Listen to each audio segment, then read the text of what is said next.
Before humans ruled the food chain, we were just another meal trying not to be eaten. The grass had eyes, the water had teeth, the sky could take a child, and the bones of our ancient relatives still remember predators that waited in caves, trees, rivers, and the dark. But this is not only a story about fear. It is the story of how we, before humans became the hunters, something else was hunting us. Before spears flew through the air, before fire guarded the night, before humans stood around a giant animal telling heroic stories that probably became more impressive every time they were repeated. Our ancestors were small bodies moving through a dangerous world. No claws, no fangs, no thick hide, no night vision, no speed that could outrun a big cat. Just hands, fear, memory, and a brain still learning how not to die. Imagine walking through tall grass and realizing the grass is looking back. A leopard can wait without making a sound. A hyena can follow the smell of weakness. A crocodile can turn water into a trap. A giant eagle can make even the sky dangerous for a child. For early humans and our ancient relatives, the world was not a hunting ground first. It was a danger map. Every tree could hide safety or teeth. Every waterhole could mean drink or death. Every night could end with someone missing from the group. So how did a weak, slow, soft-bodied primate move from being prey to becoming one of the most dangerous hunters on Earth? Stay until the end, because the answer is not just tools or fire. The first thing to understand is that early humans did not enter the world as rulers of nature. They entered as nervous animals with good hands and vulnerable bodies. A lion had power. A leopard had stealth. A crocodile had patience. A hyena had jaws that could crush bone. Even birds of prey could be dangerous to small young primates. But early humans had a problem that most predators loved. We were visible. We walked upright, which helped us see farther, but it also made us stand out. We carried babies who could not cling well. We had children who moved slowly. We needed water. We needed sleep. We needed food. And every need created a place where something else could wait. Going to the water was dangerous. Sleeping was dangerous. Moving through open ground was dangerous. Falling behind the group was dangerous. Being injured was dangerous. Being young was extremely dangerous. This is why ancient survival was not about courage first. It was about attention. Who heard the branch crack? Who noticed the birds go silent? Who saw tracks in the mud? Who remembered that last time someone went too close to that waterhole, they did not come back? Before humans learned how to dominate the landscape, they had to learn how to read it. And the first lesson was brutal. The world gives warnings, but only to groups that pay attention. The scary part is that this is not just imagination. Some of the bones remember. One of the most famous early hominin fossils, the Taung child, was a young Australopithecus from South Africa. For a long time, people debated what happened to that child. But later research argued that marks around the skull and eye sockets looked like damage caused by a large bird of prey. Think about that image for a second. Not a grown hunter falling in battle, not a warrior with a spear, a child small enough for the sky itself to become a threat. And the danger was not only above. At Swartkrans in South Africa, researchers studied fossil deposits and argued that some early hominin remains were brought into caves by carnivores.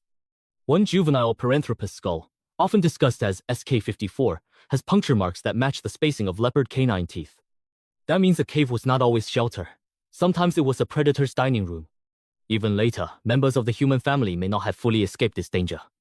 Recent analysis of Homo habilis fossils from Olduvai Gorge has suggested that leopards may have preyed on early Homo nearly 2 million years ago. This matters because it breaks the fantasy that humans quickly became the top of the food chain once we picked up a stone. A sharp stone did not make a leopard disappear. A bigger brain did not stop a crocodile from waiting. A hand capable of making tools could still be dragged into the dark. For a long time, humans were not simply hunters learning to kill. They were prey learning how not to be taken.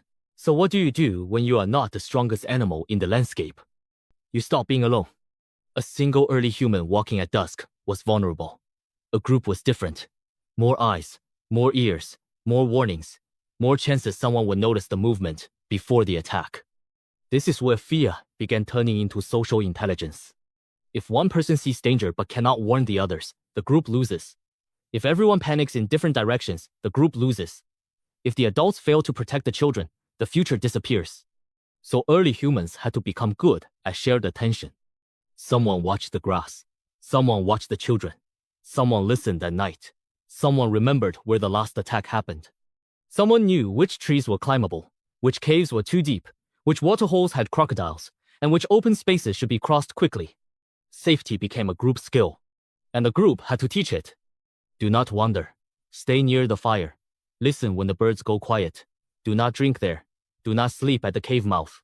If the adults freeze, you freeze. If someone signals danger, you move. These were not just rules. They were memories of people who had made mistakes and were not there to explain them anymore. Before humans became great hunters, they became great warning systems. Then came one of the most dangerous opportunities in human evolution: meat. Meat was valuable. It was dense energy. It could feed brains, bodies, children, and tired adults. But before humans became powerful hunters, meat often came with a problem. Something else might have killed it first. A half-eaten carcass on the ground was not free food. It was a crime scene where the criminal might still be nearby. A big cat could return. Hyenas could arrive. Vultures could circle. The smell could attract more danger. And a hungry human group had to decide, is this worth the risk?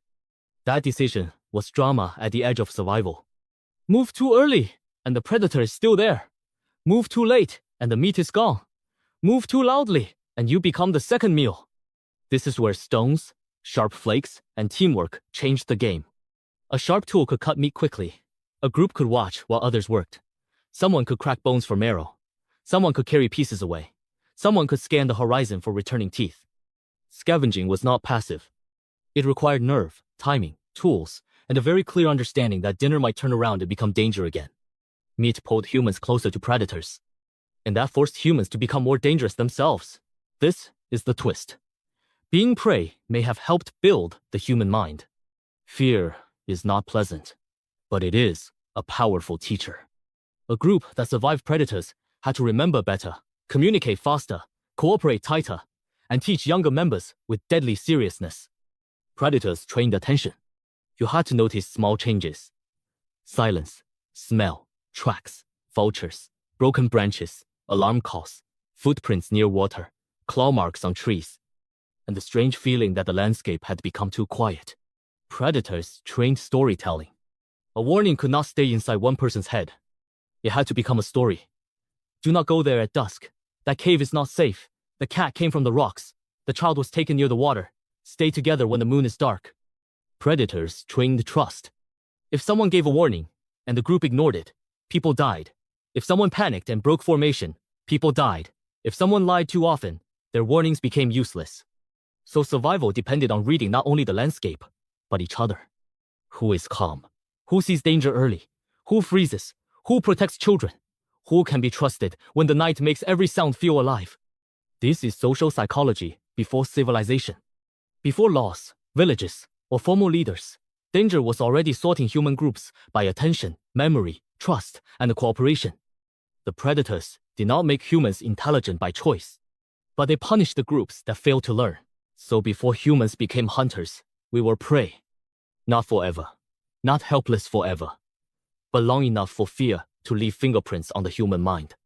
We learned to watch the grass because something watched us first. We learned to gather close because the isolated body was easier to take. We learned to speak warnings, teach children, remember dangerous places, carry tools, control fire, share food, and trust the people who could stay calm when the dark moved.